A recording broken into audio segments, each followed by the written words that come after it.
All right, we're ready to go.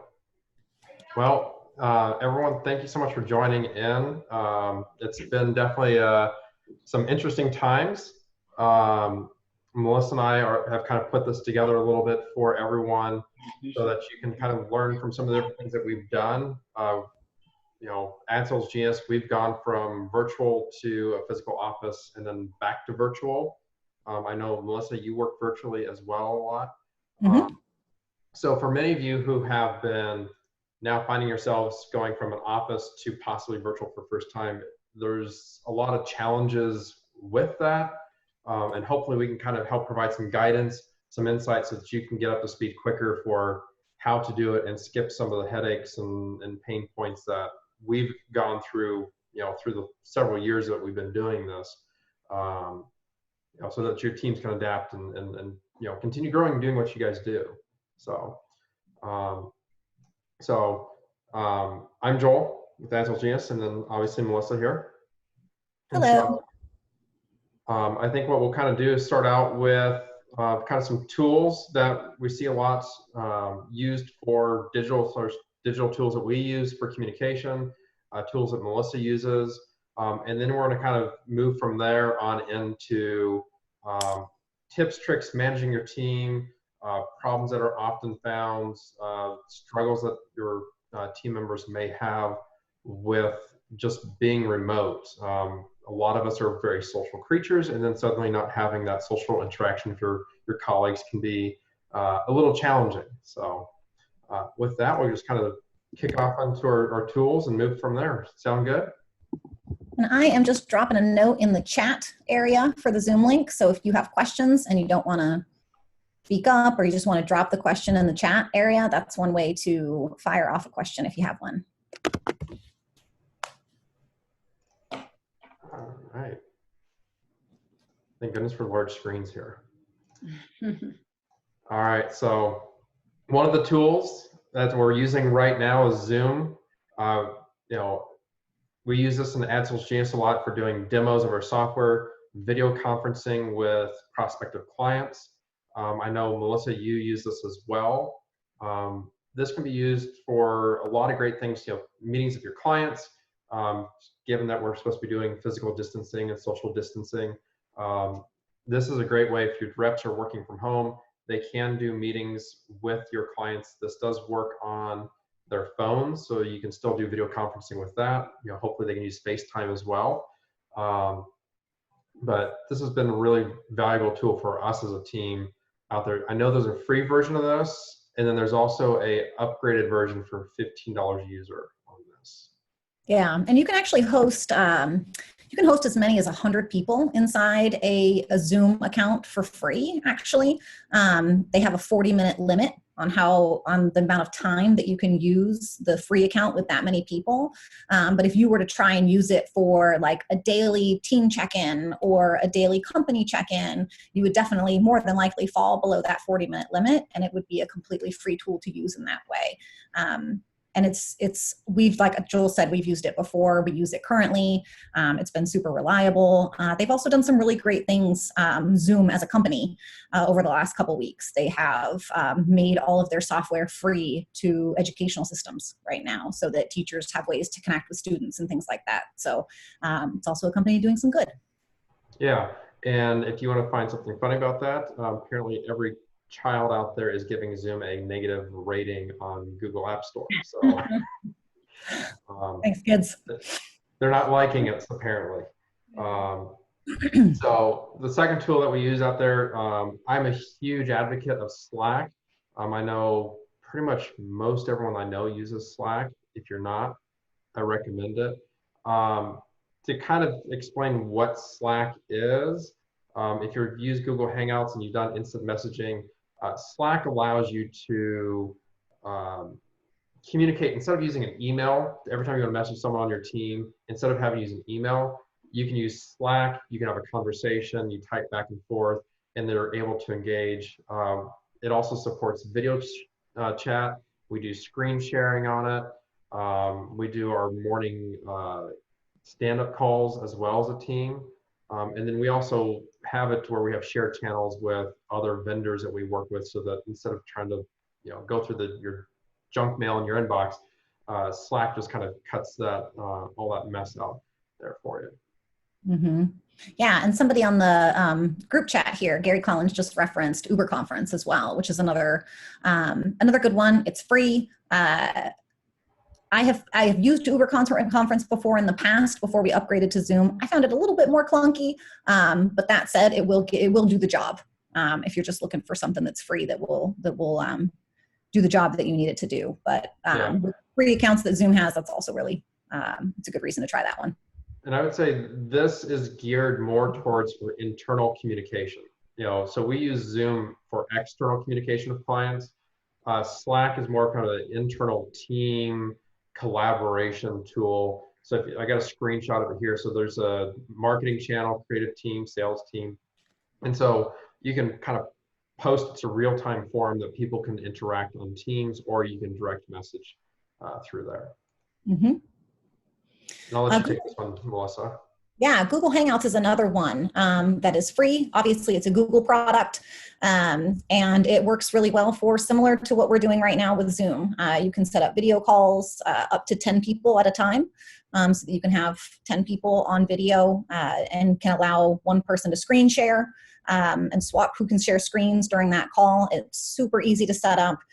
Just literally Google Hangouts, and you can find a free link, and then you just Slack that link or email that link to somebody. As soon as they open that link, they are going to be in the room. So it's almost foolproof, really. It saves a lot of that. Oh, I haven't downloaded Zoom yet, or I haven't downloaded, GoToMeeting, or those things that sometimes hang people up. Google Hangout is just a simple link. As soon as you hit the link, it's going to say, "Are you ready to join?" You join in, and like I said, it's free. So it's another great option. It's really easy to use and user friendly. So Melissa, I have a quick question about that Google Hangouts. And is that something you would prefer for clients over Zoom so they don't have to download something? Or do they have to have a Google email? Like, do they have you don't have to have a Google email. Okay. You don't have to have a Google email. The only downside to Google Hangouts is that I have experienced that the sound quality is not as crisp as something like Zoom. So that's usually why Zoom gets my vote and my our dollars, I guess. But Google Hangouts it's just a great, need something in a bind tool. Often if we have, somebody already on our Zoom line or something like that, and we need to chat with somebody or we need to chat internally, we'll just drop a Google Hangout link and we'll jump in there. So it's another option to Zoom. Not a huge, like I said, it's sometimes the quality can be a little bit lower, but it's good for what it's for, definitely. Okay. I didn't know about that. I see it on my invites when I send them to people, but I never knew. Yeah, that's a good point. If you use Google Calendar, a lot of times it just defaults and we'll put one in there for you. So you might already have a Google link that you can use. And you said 15 people? 10. You can have 10 people on video in a Google Hangout at once. Okay. And how many in Zoom? So Zoom, you can have up to 100 for free for 40 minutes. So it will, if you use the free option and you set that up, you'll have a little timer at the top that'll tell you how long until your 40 minutes is up. Okay. But like I said, if you're doing it for a quick check-in with your team each day, you probably won't use all of the 40 minutes. So it's a great option to use that way. Yeah, and Gary mentioned out here Uber Conference. That's another great tool. There's hundreds of them. These are kind of the ones that we use that we've found that work well. But Uber Conference is also another great tool that's out there as well. Uber Conference. Mm-hmm. Like the Uber service. Like the car ride. Well, okay. Yep. Different company, similar name. Can I share something? Yeah, please. So if you do use Slack, which we do, Google has an integration where if you're talking to someone, you literally /hangout and you start a hangout right there. So that's kind of what's cool about those integrations with Slack, which I think is probably the best tool so far. Anybody that uses it knows that. So. Yeah, that's a good point. There are a lot of plugins and apps that you can plug into Slack to make it even more user-friendly. All sorts of things from setting up tasks for you inside your project management system, when you enter that command into Slack to, I've even installed the Caviar app on there before so you can place group lunch orders. So there's just a lot of cool features that way. Yeah, Slack is one of those things that once you give it to your team, taking it away will never happen. They will never want to let it go. Yeah, and it took us like, I think when it came out several years ago, found it's like, oh, this looks interesting. Install it, sent the link out, and in 10 minutes, everyone was on it and using it. It was instant adoption. It's probably the easiest thing you could ever implement in your company. People just take it and run with it. So it's super sticky. And Slack is it free up to a point, or? It's free. Mm-hmm. Yeah, it is free. You can have a paid account that has additional features. Big significant difference between a free account and a paid account is that if you have a free account, once you get to a certain amount of storage, like a certain amount of messages in there, the historical messages start to disappear. So if you wanted to say, go back and reference something that you talked to somebody about 3 weeks ago, that message may have disappeared. But we actually, as a company, we've been around for almost 3 years, and we just upgraded to the paid account of Slack 2 weeks ago. So we got by with the free version for a really long time. So there's no reason not to try using it because of that. You're not missing too much in the free side. Okay. So you would rank Slack over Uber and Zoom? Is that what you said? I think Gary? Well, yeah, purposes.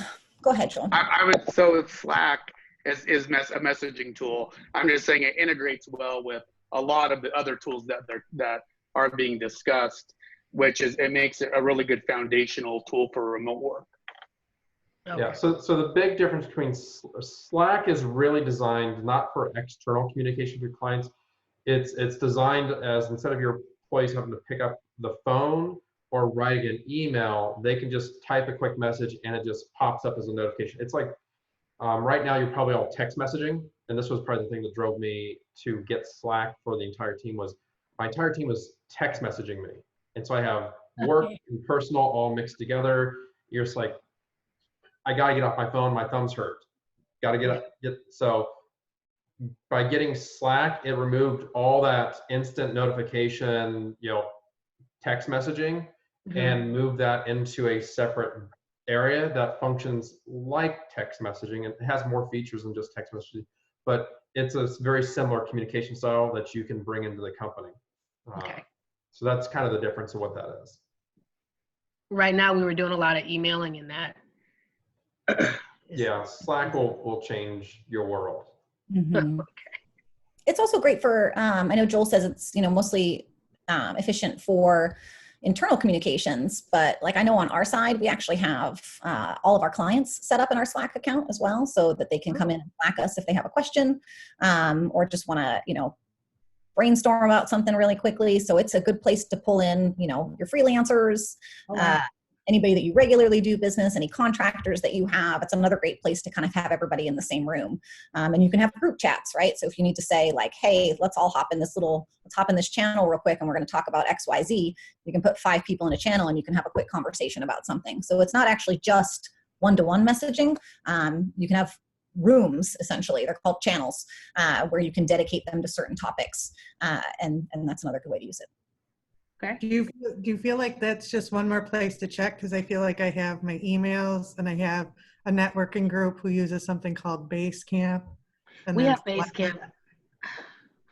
And so this will make sure that you don't have 400 emails from your staff or people you talk to all day. It's like stuff that's way too short for email, but I mean, honestly, it'll change your world. I mean, that's not even an exaggeration. Yeah. Okay. That is fair though. It is one more thing to check, right? But it serves its purpose in that way. And so even though that does become one more stream where you can have messages incoming at you, it's worth it. Does anyone else use Basecamp, and how would you, if anyone else does, how would you compare it to? Because you can make those two talk together. So to Slack? Slack talks with pretty much everything. For us, there's not a service we have that doesn't shove the notifications through Slack. Slack at the end of the day is really, it's going to aggregate everything. If you really use it to its full power, I'm going to say it's going to be an aggregator and not another thing to check. It's going to be one thing you check for everything. Oh, that's wonderful.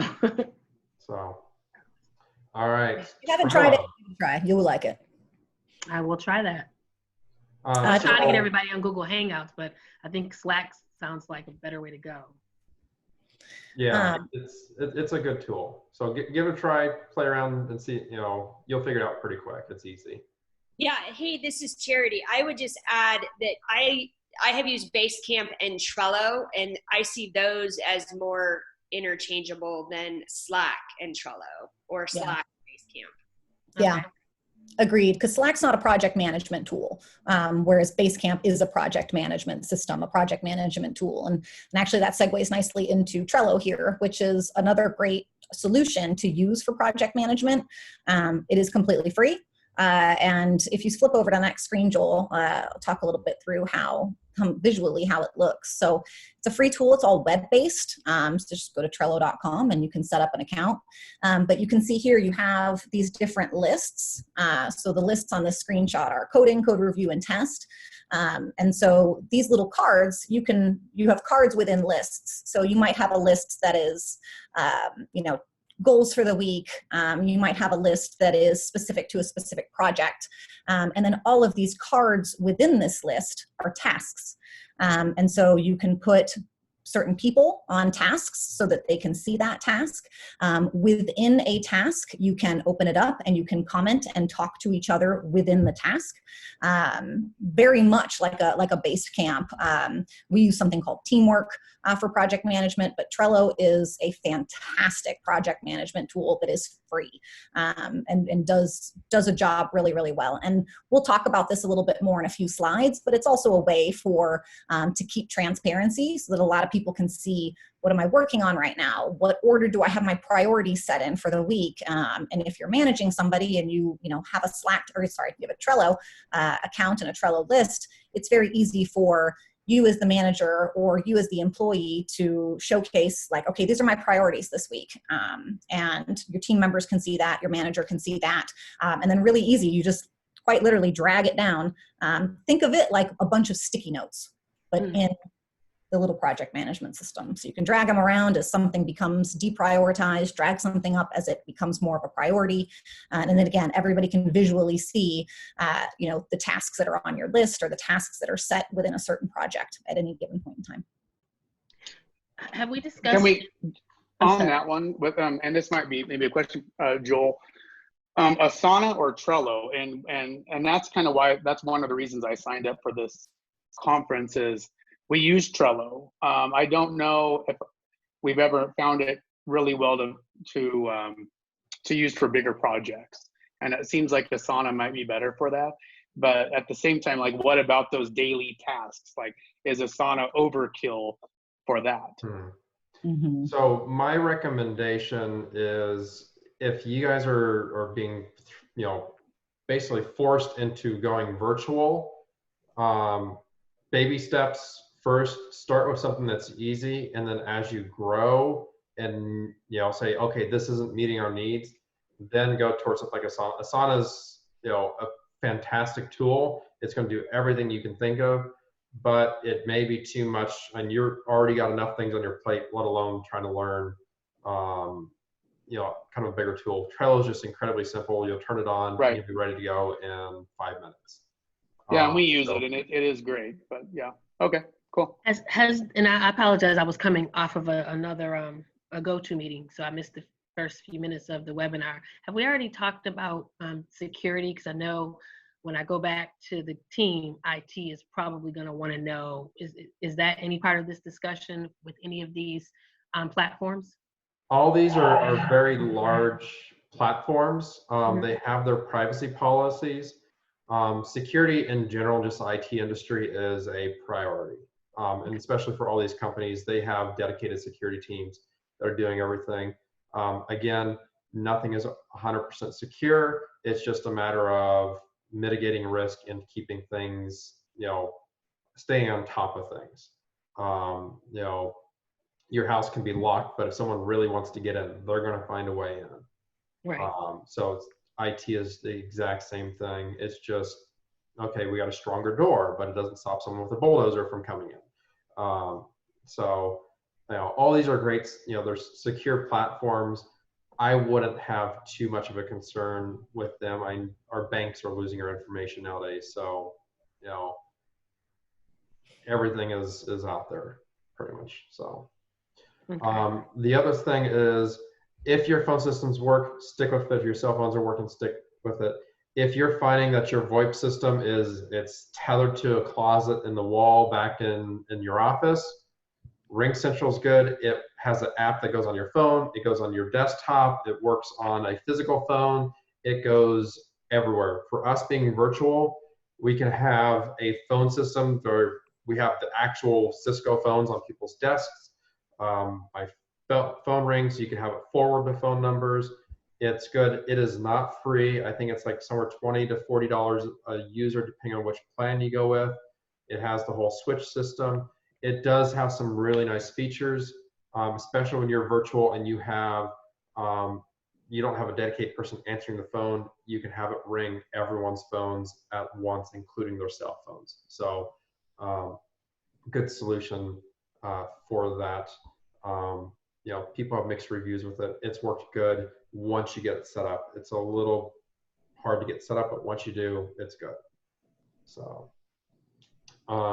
with that, we'll kind of move into, I guess, things that Melissa and I have learned the hard way through the years of working at home with this. So, I guess the first thing is managing a remote team. How do you do this? And, working virtually, I know we all use our devices on a daily basis. We communicate as we're in and out of the office, but I can say going from being partially in the office or even barely in the office to not in the office at all is a huge difference.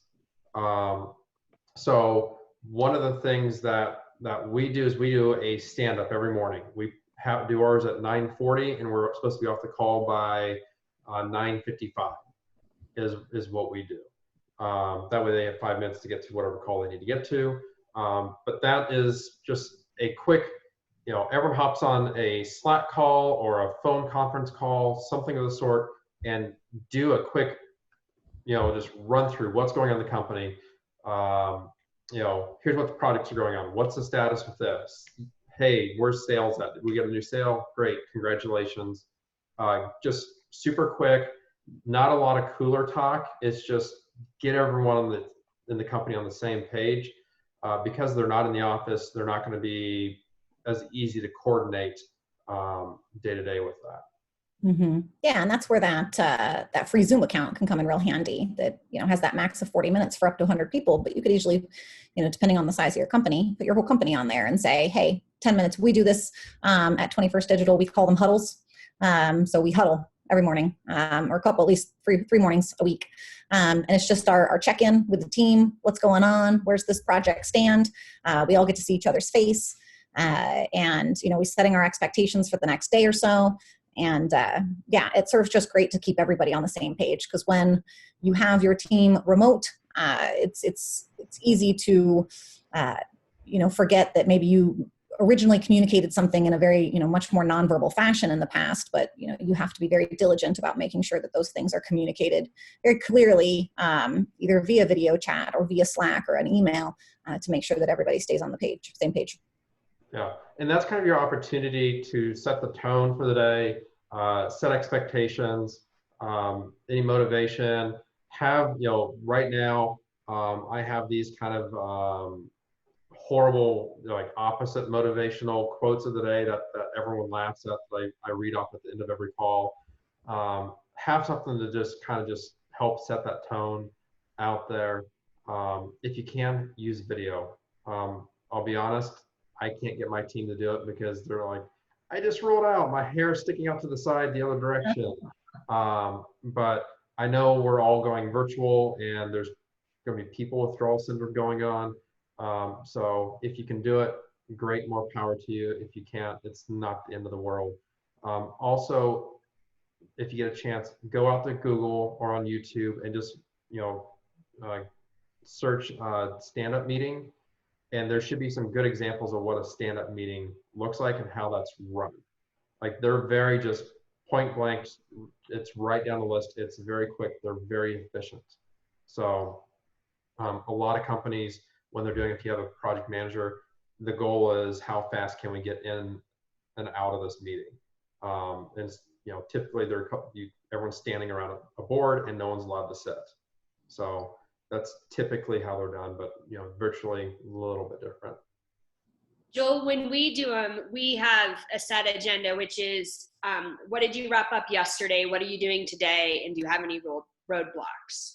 And that way it keeps it really concise for everybody. That's a good point. Really focused. All right. Motivating your team. I have one question on the last one. Yeah.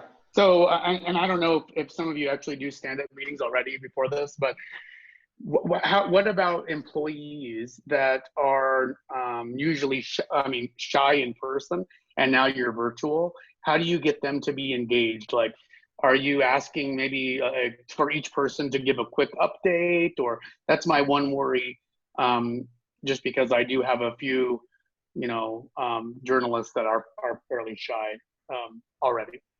Yeah.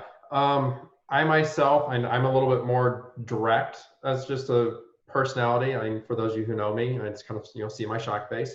So I straight up just say, go down the list like, hey, Mike, how's marketing looking? Hey, Kristen, what's sales doing? Or do we have anything on the horizon? Any hurdles? And it's just going through to say, hey, how's it going? What you working on? What are your goals for the day? Everyone should have something that they're saying, my goal is accomplished this today, or I got this done yesterday, or here's what's happened. So that way everyone on the team can hear, okay, Mike is off doing his job and he's helping the team. Because if you're used to being in an office environment and then no one's there, you have no idea if Mike's doing his job. And so everyone starts to wonder, it's like, well, what's Mike up to? I haven't heard anything. And so there starts to become, if it's not seen, it hasn't happened. If the tree falls in the forest, doesn't make a sound. It's a little bit of that problem. And I'm going to say that's probably the most challenging portion of being a virtual company. Is as a manager, I have to constantly seek out information from employees. I have to say, what about this? What about this? What about this? What about this? What's going on? And pulling that information so that I can make decisions and help steer things where we need to go.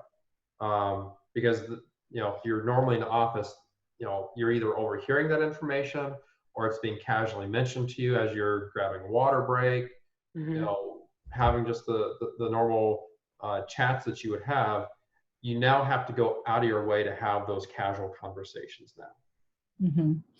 Yeah, and I actually, just to flip that around a little bit, if you are the person that's on your team that maybe is a little bit more shy and doesn't speak up a lot and, relies on the fact that, your boss can see you any given day and you've got your head down and you're working and you're busting your butt and, oh man, look at so-and-so, they haven't even, taken a lunch or whatever. And that's usually how you communicate your work ethic in a very nonverbal fashion.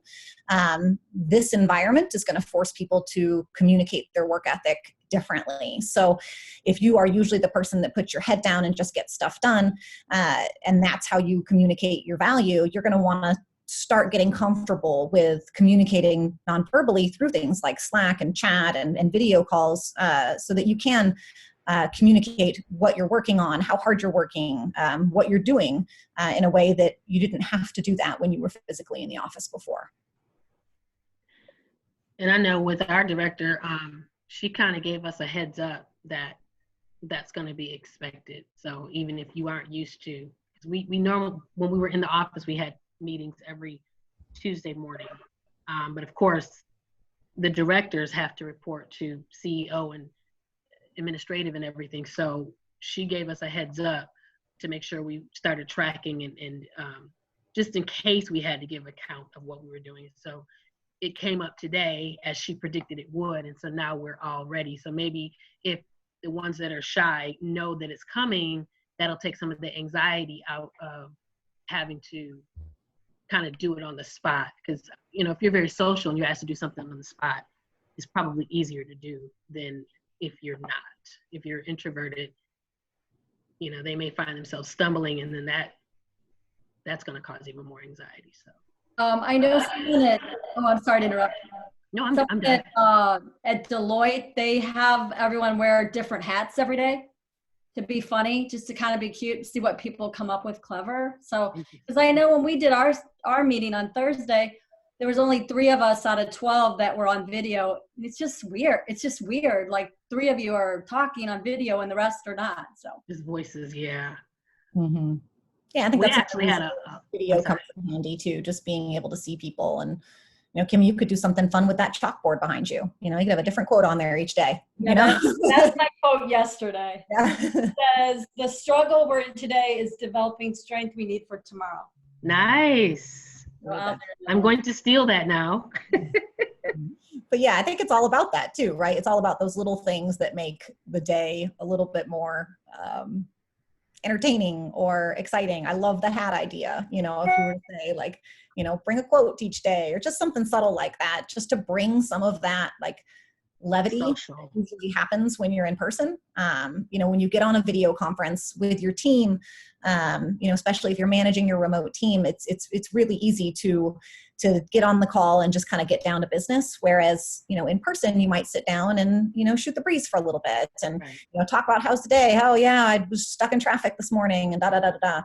Make sure that you make time for those conversations with your team as well, because, you know, we're still people, we still have personal lives, and more than ever, we're all still struggling with, you know, anxiety or stress or all of the things, you know, that are going on with the world right now. So, you know, even though you are, you know, maybe jumping into a video call to have a check-in with your team member, still remember that, you know, we're all still humans, and we all still, you have a lot of things, whether it be, you know, personal challenges or just stress with everything that's going on right now, and make time in your meetings with your team to be a person and to ask about how they're doing and have a few brief moments of casual conversation.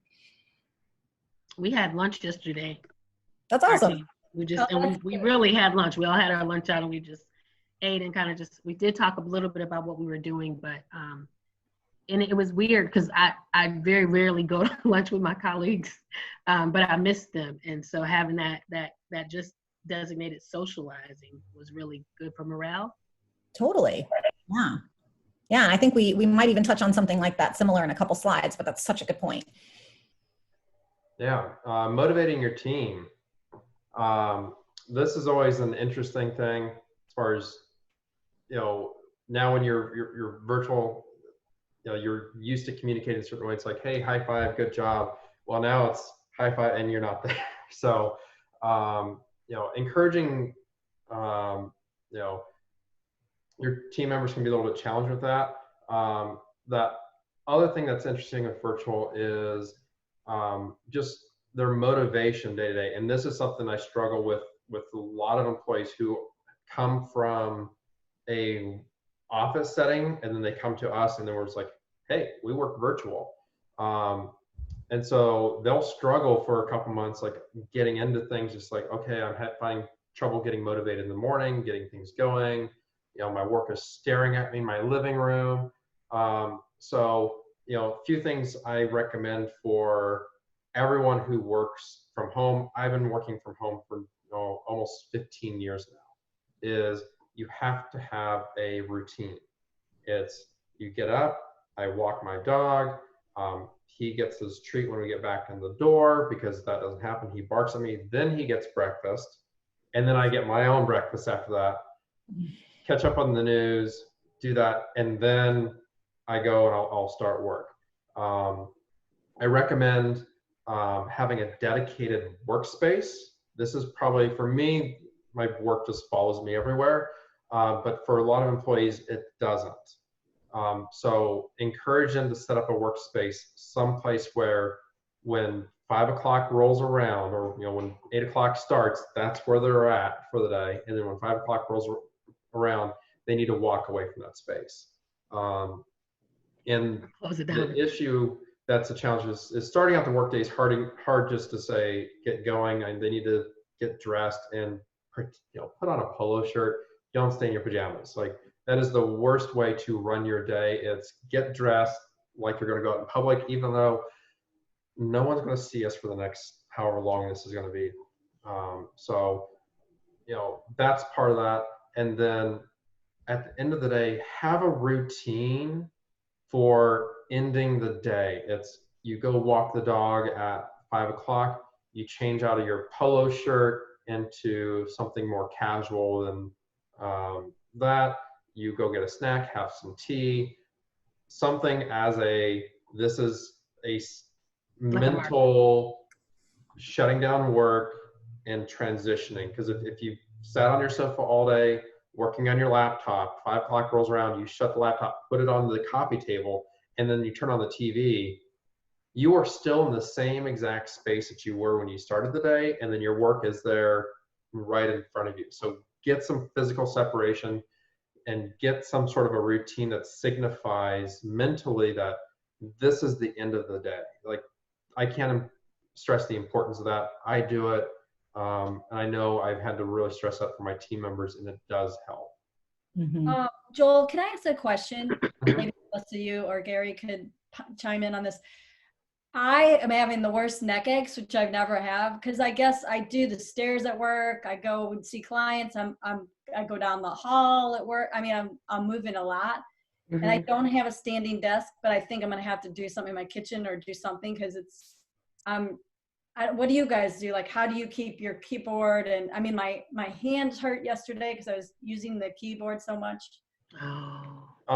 Yeah. So I have some finger issues because I'm a programmer. I type all day. I got monitor arms. So if you see my crazy setup here, I've got, I got one big screen here that I got mounted. I have this screen here. If you don't want to do external monitors and monitor arms, an external keyboard so you can move things around in whichever direction you want. If you are working on your laptop only, let's see if I have it here. I can send it out, but I have a laptop stand. If you just Google an Apple laptop stand, it actually raises my laptop up into about a shape like this, about 4 or 5 inches off of whatever surface you have it on. Yeah. That raises the screen up, I'm going to say 12 inches off of whatever surface you're working on. And then have an external keyboard, external mouse, and that's worked out really well for me. One of our developers, I know when he did his prior job, he actually put his computer screen up on a tissue box. And that was his very sophisticated, high-tech method of raising his computer screen up. But yeah, definitely find ways to, keep your wrists in line. Don't be typing like this. Don't type like this. You want to keep those in line because that will stress your wrists a lot. And then, find a way to get your screens elevated to a position that's more comfortable. What about the lighting? Would you suggest turning on the blue? What is that setting? The blue lighting or blue lighting off or something? I have it on my cell phone, but I didn't try it on the. Do you think that is helpful? I can't say, Melissa. No, I haven't used anything like that before, but I have seen things like that promoted, whether it's like the blue light glasses and things like that. But yeah, I can't speak to that either way. I'm not sure if anybody else can. Yeah, it is getting to be nicer out, luckily. So, work on the porch or the balcony. I do that a lot during the spring and the fall. So that definitely helps just to get outside and work. So, but stay near a window. Don't stay shut in with the blinds closed. It's dark, and that's just not going to be a good long-term thing. So, not recommended. Yeah. And I know one of the things that when I shifted from working in an office and having a commute to working at home was, I very much had a routine where when I drove into work, I would listen to a certain podcast, and I had that mental, 30 minutes or whatever where I was by myself, I could kind of focus. And then the same thing on the way home, I had that time, decompress. My body and my brain kind of knew when I got home and I shut the car door, I was out of work, right? I was done. I had a podcast that I'd listen to on the way home. Don't forget about those routines of yours, right? You just might have to adapt them in a different way. If you had a commute home when you were going into the office, and you had a podcast, or you used to call your mom or call your friend on the way home, like, don't lose those things either just because you don't have that set time anymore. Even if you have to do it where you put your podcast earbuds in and you take a walk, and that is your commute home, something that gives you that set of familiarity and normalcy, and call your mom when you walk around the block at the end of the day, when you would have normally done that during your commute. One of the harder parts about working from home is that I step out of the office, I step out of this door, and it's like, boom, there's my laundry, and the door, the kitchen needs to be cleaned, and dinner needs to be cooked, and all those things are right there, and I didn't have that kind of decompressed time that I used to have just commuting home. So give that to yourself. Like I said, whether it's a walk around the block or taking your dog out for a moment or two, or, something that allows your brain to decompress and keep part of that routine that you used to have, so that you have that separation of work time and home time. And it's a good thing to recommend. We're talking about motivating employees. It's a great thing to recommend to your team too. So anybody on this call who manages a team, these are great ideas for yourself, but great ideas to pass along to your team too, because everybody's going to be in a similar boat where they're going to struggle with some of these things. Yeah, and here's the stand that I was talking about a little bit that I have. Yeah. This works for Apple computers. I don't know about other, and it's adjustable height. Perfect. I'm gonna get that for sure. That's Right. called Roost, and I've been very happy with it. It's a little expensive, but it's super portable that you can just throw in your bag. It goes anywhere with you. Mm-hmm. So yeah, and then I think the last thing on here is, especially as you're motivating a team, is there's a lot of nonverbal ways that you might give your team members or the people that work for you positive feedback during the day. It might be a high five. It might be, somebody just having the chance to say to somebody like, awesome job today, that was great in that meeting, that you really have to go out of your way to do now as a manager. So, don't forget to give that positive feedback to people, whether you pick up the phone and talk with them about something, or you call it out, right? If you're in Slack and your entire company is in the channel, there's usually like a general channel that everybody's in, call it out. Hey, so-and-so just closed a big sale, or hey, so-and-so just finished this project, that's amazing. Mhm. Don't forget to reinforce that positive feedback, because it's really easy when you're alone to kind of feel like, hey, nobody knows what I'm doing, no one's paying attention to what I'm doing, and your employees will lose motivation in that way. So use those ways, the Slack messages, the G chats, however it is, to make sure that you're still acknowledging your team and the hard work that they're putting in. all right, management challenges. So I'm going to say one of the struggles with this, no matter how long you've been working virtually, is not being able to see what people are doing. Because it goes back to, if you're not seeing them work, are they working? What are they producing? And this all comes back to communication at the end of the day. If you're unable to observe them, setting those expectations, or you want to set those expectations so that in the absence of being able to observe, have that strong communication through there. The increased communication is just going to be key. And what isn't communicated is going to appear that it has not happened to anyone else. So, have your team members, encourage them to say, I got this done, and not just have it go back to just you, have it go back to everyone. Say, hey, got this task done, so everyone can see, oh, Jill got this done over there. I want to get something done today too. Let me get that done and then post it out there. Mm-hmm. So stand-ups help out significantly for this, but stand-ups are just a small piece of everything you need to do from a communication standpoint. And I think being mindful too, especially when it comes to cross-team communication, think about how often you would find out about things or hear about something that another team was working on because you guys were getting coffee at the same time, or you guys happened to be making lunch at the same time, and you would hear something that somebody else is working on, or something that's happening on another side of the company. All of that goes away, right?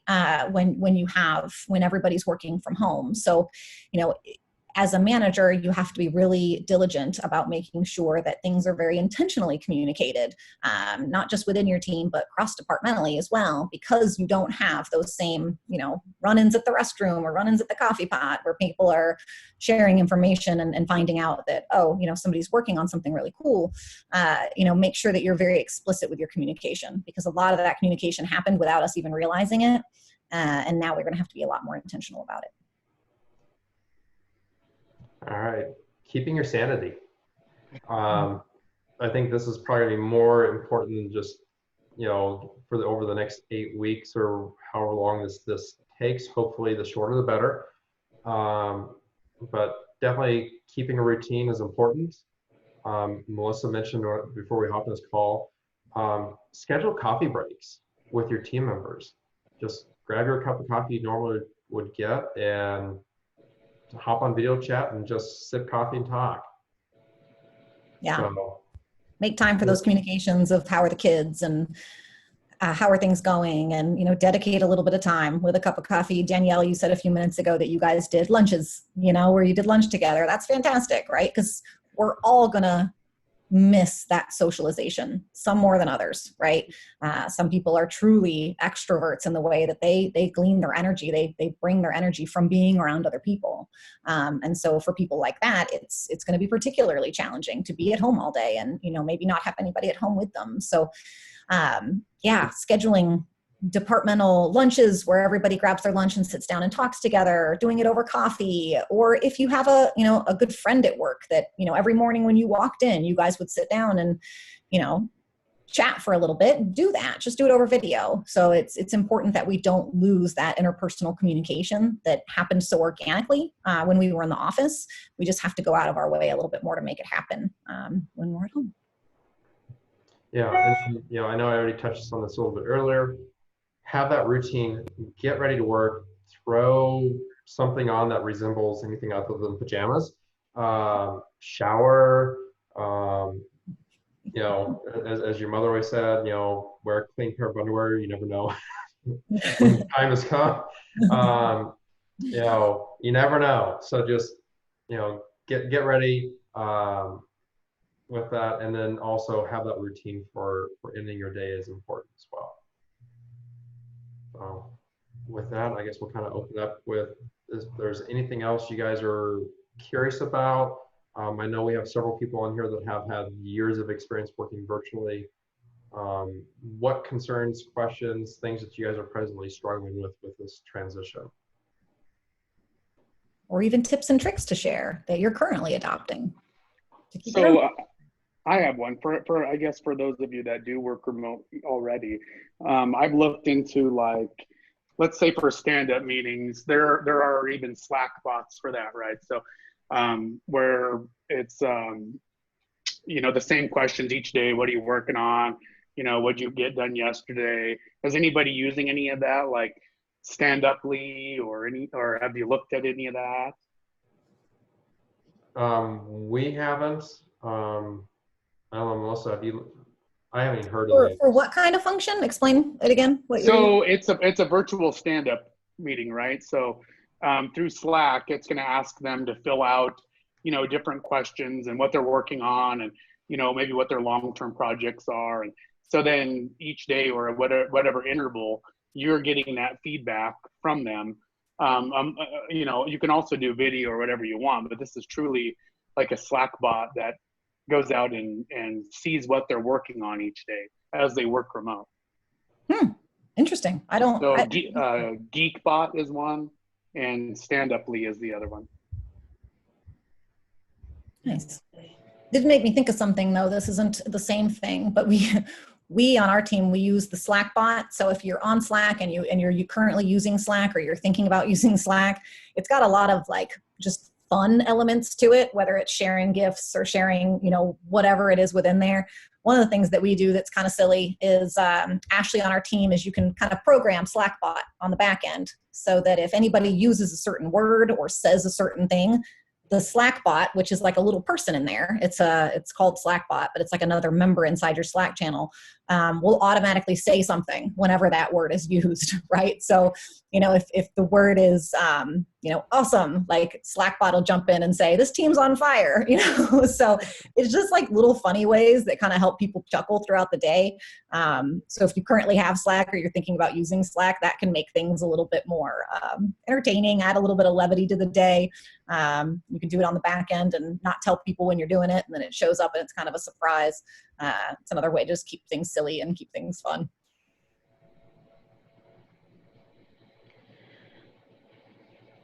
So just out of curiosity, and part of my ignorance here, what exactly is a stand-up meeting? What are the elements that you guys use for it? I mean, I kind of get the gist of it from the way you've just described some of it, but if you talk a little more in depth about a stand-up meeting, because, well, it doesn't sound something like we would normally possibly do as an organization. Maybe this is like something we should be doing as a part of this. And I apologize if I missed if you've talked about it. I got pulled away for a minute. Yeah, so stand-ups are typically, what'd you get completed? What are you working on today? And what impediments do you have that are preventing you from getting something done? Yeah, and like I said, mentioned, we call them a huddle, right? It's our team huddle. It's our chance to see everybody's face in the morning. It's our chance to say, hey, yeah, I'm going to have my head down, really focused on X, Y, Z today. It's a way for everybody to connect first thing in the morning and stay on the same page, because again, you don't have those inter-office communications. You don't have those same types of information that's shared at the water cooler or what have you. So this is a way that everybody's there, have it early in the morning. It kind of gives everybody that start time, right? So if you had it every morning at 8:30, everybody's there, they're ready. And yeah, cover a few things about the day. What's going on? Like Joel said, what are the challenges for the day? How can I help if you're a manager? Just use them as a 15-minute huddle up, with your team to get on the same page, say hi, get everybody have a little bit of socialization, and then break, and everybody goes for the day. If you want to learn more about them, there's a good book, I think, where they kind of originated was Patrick Lencioni, Death by Meetings. And he talks about the stand-up meeting and then one-on-one meetings. It's a pretty good system to look at. Nice. That's a good recommendation. Thank you, Gary. Yeah, and then Kim dropped a comment into the Slack channel. She said, I had a quick question regarding a canceled conference, as they've had to cancel quite a few. She said, we have academic conferences where attendees stand in a room to present their research before their peers. Would any of these platforms work better than others for this type of presentation? Joel, thoughts on that? Maybe Zoom? Zoom would be my thought for that. Mm-hmm. I know there are tools specific for running virtual conferences out there. I don't know what the costs are for those. I don't know as far as any specific brands that would be good for that, but I know that there are some that are dedicated to running a virtual conference. They have some extra admin tools on top of them. But if you're just running a single thread, kind of like we are here, Zoom works fantastic. And we got our screen share up, we got our video going, we can control people reaching out to us through video. They can message in, they can raise their hands. Zoom really has a lot of the key things. If you're running a really big event, you might want to look at something else. Zoom might not be ideal if you're going into hundreds or thousands of people. Mm-hmm. Yeah, and then Natasha asked if we'll be sharing the slides after this presentation, and I believe you are, right, Joel? Yeah, we're going to take this recording and we're going to actually post it up on YouTube for everyone. Awesome. Is there a main reason, and I know we talked about this, but I didn't get necessarily a main reason of Zoom over Google Hangouts? Like, is there specific reasons you like Zoom better, or if you're using Google Hangouts, stick with that? Or so one of my favorite things about Zoom, and this is like so little, but when the world just gives you these things that are like, just make your life just a little easier. If you set a Zoom meeting or you send a Zoom link out to somebody and they're on their phone, let's say you're moving around and the calendar invite comes through, it's got the Zoom thing on there. If you tap like you want to call into the Zoom line, it will call in and then enter your meeting ID for you. And for some reason, I love it for that reason, because you're not on the phone and then going, all right, where's my meeting ID? Where's the password to get in? It just does it for you. And that's so small, but even everybody on my team was like, oh my gosh, I don't have to like hunt for the meeting ID anymore. This is amazing. So it's really nice from that standpoint. But if you're looking at one versus the other, I mean, it's probably just going to come down to personal preference, really. They're both easy to use. They both have free elements to them. Yeah, like I said, I've found that the quality of the audio on Zoom is better than that on Google Hangouts. But outside of that, I would say they're fairly comparable in the services that they provide. And but Zoom has that cutoff, right? The 40-minute cutoff. Yeah, if you're using the free version, yeah, it does. Whereas that's a good point, actually. Thanks, Danielle. When you're using the Google Hangouts doesn't have that limit. So if you know you're going to go into, an hour and a half long meeting and you don't want to pay for Zoom, utilize Google Hangouts in that case. Okay. The one thing I've noticed, when you get a lot of people on Google Hangouts where they're coming from different sources, maybe they're not on Gmail. I've had so many issues of people dropping or not being able to connect. I don't know why. A meeting that I'm on a committee, they try to use it, and every single time there's a problem because they're just trying to get too many people from different sources. I mean, that's where I think Zoom or whatever is good, because you're all going into that one link instead of like trying to call each other through a Gmail group. And for some reason, it's just been really tough. Yeah, and we've been through a dozen of these different platforms through the years. They all have their quirks, and it's amazing. It's just, getting things just right is not easy on these. I mean, you look at them, it's like, this is simple. It's audio, it's video screen share, and people should just get in. It should be easy. Zoom has done a fantastic job. We used to use a thing called Join Me before. That got buggy. So there's definitely, they have their quirks, they have their challenges. Zoom has been by far the easiest for getting other people onto. Call reliability, which, by the way, right now, the internet is pretty much getting killed. I mean, Netflix had to scale back their streaming video quality in Europe out of fear it was going to break the internet. I've noticed it. We've had to add additional servers. Our services are getting overloaded. Our paywall stuff on our subscription side, we saw a 20,000% increase in traffic on one of our customer sites. They're posting articles out about the coronavirus in children, family impacting, and they just crushed our server. We had to do all kinds of things to deal with that. So there's definitely going to be some very interesting, things are going to be a little bit glitchy, and know that it's not any one of these service providers' fault. It's just the fact that everyone is pushing things to the max right now.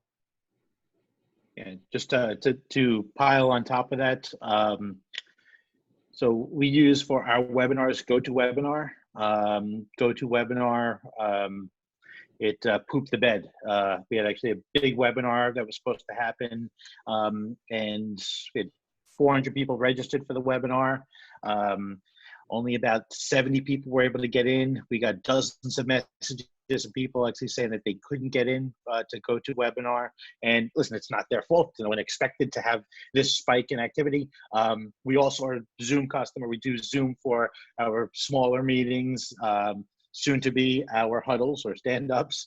But whenever we have just like group meetings or client interactions, and we've had no problems. I mean, it is just unbelievable how Zoom has worked perfectly for us. I'm sure there has to be someone that's having problems out there with Zoom, but it's been just a godsend to have that as a resource.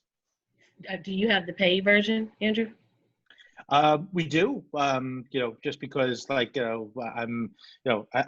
was non-paid at some point, and I've come to that thing where we're at 39 minutes and say, all right, it was good talking. Let's start this meeting again. And I said, listen, it was worth the $15. And then actually, but then we saw the value in that, and then we now use it for like we all do Facebook Lives. We have other platforms that we've used for our Facebook Lives.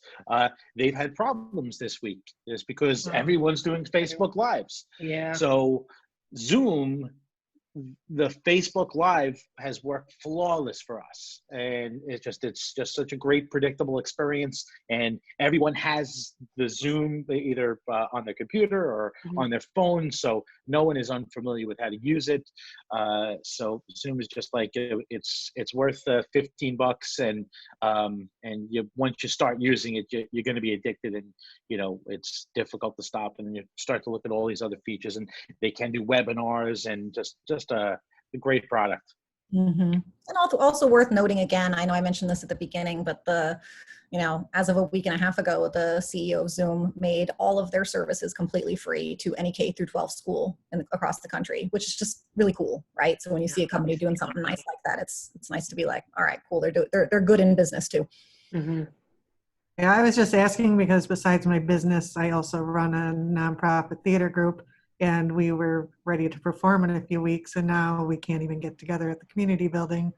So we've been doing our practices over, I think they used Google Hangouts last time, but yeah, there were some glitches, so Zoom might be a better option. All right. Well, everyone, thank you so much for joining in. I hope this has been... the sociability. I'm one of those people that need sociability. Sorry. It's good to see faces. Yeah. It is. It's very nice to see faces. Everybody stay healthy and stay sane. You too. All right. Thanks. Thank you, everyone. And this is going to be on YouTube, right? Yep, we're going to get it posted Sure. on YouTube. So we're going to email this out to everyone after this. We'll post it on our LinkedIn channels as well. So you'll find it out there everywhere. Okay, perfect. Thanks, guys. This was awesome. Thank you, everyone. Thank you.